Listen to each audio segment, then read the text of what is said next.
السلام علیکم۔ ملکی اور غیر ملکی تازہ ترین خبروں اور کرنٹ ایشو سے باخبر رہنے کے لیے ہمارا چینل سبسکرائب کیجیے اور پیج لائک کیجیے۔ رخ کریں گے ساھیوال کا، جہاں سے رپورٹ کر رہے ہیں ہمارے نمائندے رانا سہیل۔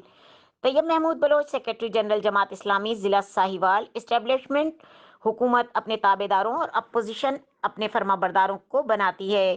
بانیان پاکستان نے یہ ملک کرپٹ اشرافیہ کے لیے نہیں بنایا۔ تحریک انصاف دعوے کرتی ہے کہ اس نے نون لیگ کا گند صاف کیا ہے۔ نون لیگ تباہی کا ذمہ دار پی پی مشرف کو مورد الزام ٹھہراتی ہے۔ حقیقت یہ ہے کہ تینوں بڑی پارٹیوں اور ڈکٹیٹروں نے ملک کا ہر شعبہ برباد کیا ہوا ہے۔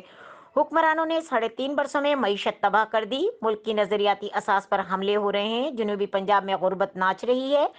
پنجاب کے کسان قطاروں میں کھڑے ہو کر کھاد خرید رہے ہیں۔ ٹیکسوں کی بھرمار نے لوگوں کی زندگی کو اجیرن بنا دیا۔ حکومت کا بس چلے تو سورج کی روشنی پر بھی ٹیکس لگا دیا جائے۔